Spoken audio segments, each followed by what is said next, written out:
Kitchen queen. இன்னைக்கு நம்ம பார்க்க போற ரெசிபி ஹெல்த்தியான காளான் சுக்கா. ஆஸ் யூஷுவல் இன்றைக்கும் எங்கள் ஹஸ்பண்ட் என் கூட இருக்காரு. என்னென்ன கேள்வி கேட்க போகிறாரோ தெரியல. கண்டிப்பாக கேள்வி கேட்பேன். ஆமாம், காளான் சுக்கான்னு சொல்கிறீங்க. நம்ம எப்பயுமே சிக்கன் சுக்கா, மட்டன் சுக்கா இப்படி தான் கேள்விப்பட்டிருக்கோம். அது என்ன காளானில் சுக்கா, எப்படி அது? ஆக்சுவலி நம்ம நார்மலாக சிக்கன் மட்டனில் செய்வோம். இப்போ நான்வெஜ் சாப்பிடாதவங்களுக்கு அந்த ஃபீல் கிடைக்கும். இதை அந்த மாதிரி சுக்கா செஞ்சு சாப்பிடும்போது ரொம்ப டேஸ்டியாக இருக்கும். நான்வெஜ் சாப்பிட்ட ஃபீல் கிடைக்கும். நம்ம இப்போ வீடியோக்குள்ளே போகிறதுக்கு முன்னாடி என் சேனலை சப்ஸ்கிரைப் பண்ணாதவங்க சப்ஸ்கிரைப் பண்ணிக்கோங்க. மறக்காமல் பக்கத்தில் இருக்க பெல் பட்டனை கிளிக் பண்ணிக்கோங்க. இந்த வீடியோவை நீங்கள் கடைசி வரைக்கும் பார்த்தீங்கன்னா தான் உங்களுக்கு எல்லா ப்ராசஸும் தெரியும். ஸ்கிப் பண்ணிட்டீங்கன்னா உங்களுக்கு டேஸ்ட்டு போயிடும். இதை நீங்கள் சொல்ல மறந்துட்டீங்களே, நான் சொல்லிட்டேன். வாங்க இப்போ வீடியோக்குள்ளே போகலாம். காளான் உடம்புக்கு ரொம்பவே நல்லதுங்க. இப்போ நான் ஒரு 300 கிராம்ஸ் காளான் வாங்கி க்ளீன் பண்ணி வச்சுருக்கேன். இப்போ கடாயில் ஒரு 3லேருந்து 4 ஸ்பூன் எண்ணெய் ஊற்றிக்கலாம். சோம்பு, பட்டை, பிரிஞ்சி இலை, ஏலக்காய், கிராம்பு. இது எண்ணெய் காஞ்சதும் சோம்பு பொரிஞ்சதும் நம்ம எடுத்து வச்சுருக்க ஒன்றுனா பட்டை, பிரிஞ்சி இலை, கிராம்பு, ஏலக்காயெல்லாம் சேர்த்துக்கலாம். சேர்த்துட்டு நல்லா பொரியட்டும். பொரிஞ்சதும் 2 மீடியம் சைஸ் வெங்காயம் பொடி பொடியாக நறுக்கி வச்சுருக்கேன். அதை இதில் சேர்த்துக்கலாம். சேர்த்துட்டு நல்லா வதக்கி விடுங்க. சுக்காவுக்கு வெங்காயமும் தக்காளியும் நல்லா வதங்கணும். அப்போ தான் சுக்கா நல்லா டேஸ்ட்டாக இருக்கும். ஒரு நிமிஷம், இந்த காளான் எப்படி பார்த்து வாங்குறது கடைகளில்? காளான் கண்டிப்பாக எக்ஸ்பைரி டேட் போட்டிருப்பாங்க பேக்கெட்டில். அதை நீங்கள் பார்த்து தான் வாங்கணும். ஒரு பச்சை மிளகாய் கீரி போட்டுக்கிறேன். போட்டுட்டு நல்லா வதக்கி விடுங்க. கடையில் நீங்கள் எக்ஸ்பைரி டேட் பார்த்து வாங்கணும். காளான் சில நேரத்தில் ஒரு மாதிரி கருப்பாக இருக்கும், அங்கங்கே ஒரு மாதிரி ப்ரௌனாக பிஞ்சு போன மாதிரி இருக்கும். அந்த மாதிரிலாம் இருந்தால் வாங்காதீங்க. இப்போ நம்ம 1 ஸ்பூன் இஞ்சி பூண்டு விழுதை அதோட சேர்த்துக்கலாம். சேர்த்து அந்த இஞ்சி பூண்டோட ரா ஸ்மெல், பச்சை ஸ்மெல் போகிற வரைக்கும் நல்லா வதக்கி விட்டுக்கலாம். காளான் சம்டைம்ஸ் இந்த மாதிரி ப்ரௌன் கலராலாம் இருக்கும். அந்த மாதிரிலாம் இருந்தால் வாங்காதீங்க. கண்டிப்பாக எக்ஸ்பைரி டேட் பார்த்து வாங்குங்க, சரிங்களா? காளான் உடம்புக்கு ரொம்பவே நல்லது. காளான் உடம்புக்கு நல்லதுன்னா என்ன விதமான நல்லதுன்னு கொஞ்சம் விளக்கமாக சொல்ல முடியுங்களா? ஆக்சுவலி காளானில் பொட்டாசியமும் ப்ரோட்டீனும் அதிகமாக இருக்குது. பொட்டாசியம் அதிகமாக இருக்கிறதுனால பிளட் ப்ரெஷரை கண்ட்ரோலாக வச்சுக்கோம், இன்க்ரீஸ் பண்ணாமல் லெவல் கூடாமல் வச்சுக்கோம். வாங்க இப்போது தக்காளி போட்டுக்கலாம். நான் 2 மீடியம் சைஸ் தக்காளி இந்த மாதிரி கட் பண்ணி வச்சுருக்கேன். அதை இதில் சேர்த்து நல்லா வதக்கி விடுங்க. தக்காளி வெங்காயம் வதங்கிறதுக்கு கொஞ்சமாக உப்பு போட்டுக்கலாம். உப்பு போட்டு அதை வதக்கி விட்டுருங்க. நல்லா வதங்கட்டும். அதே மாதிரி இந்த காளான் அடிக்கடி நம்ம சாப்பிட்றதுனால நம்மளுக்கு இருக்க சுகர் இருக்கிறவங்களுக்கு ரொம்பவே நல்லது. இந்த சுகர் பேஷண்ட்ஸ்க்கெலாம் புண்ணெல்லாம் வந்துச்சுன்னா ஆறவே ஆறாது.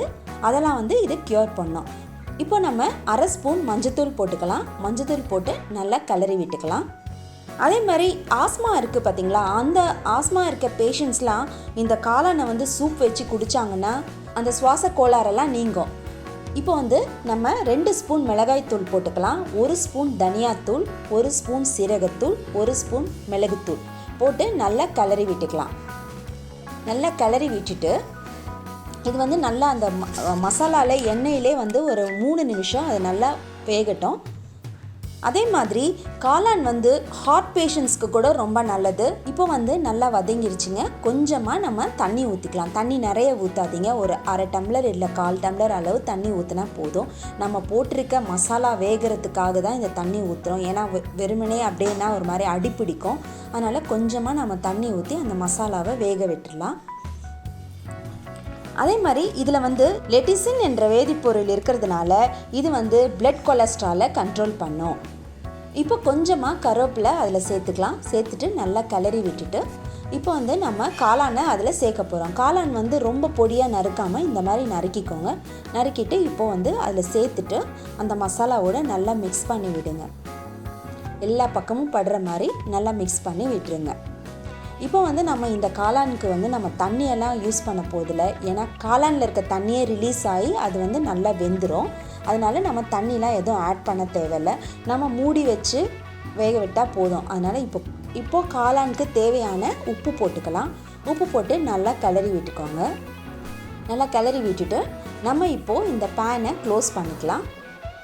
இது பார்க்குறதுக்கே நான்வெஜ் மாதிரி இருக்கே. ஆமாம், இது நம்ம நான்வெஜ் ஸ்டைலில் தானே செய்கிறோம். இப்போ நார்மலாக சிக்கன் சுக்கா, மட்டன் சுக்கா செய்கிற அந்த ஸ்டைலில் தான் செய்கிறோம். இப்போ நடுவில் நம்ம ஒரு வாட்டி பேனை திறந்து அதை நல்லா கிளறி விட்டுடலாம். ஏன்னா நம்ம அடி பிடிக்குதா என்னன்றதை நம்ம பார்க்கணும், செக் பண்ணால் தான் நல்லாயிருக்கும். அதனால் திறந்துட்டு ஒரு வாட்டி கிளறிட்டு திரும்பி மூடி வச்சு வேக வைக்கலாம். நம்ம பார்க்கறதுக்கு ரொம்ப அழகாக இருக்குது. சாப்பிட்டா எப்படி இருக்குன்னு தெரியல. சாப்பிட்டு பார்த்து உங்களோட ரிவ்யூவை சொல்லுங்கள் எனக்கு.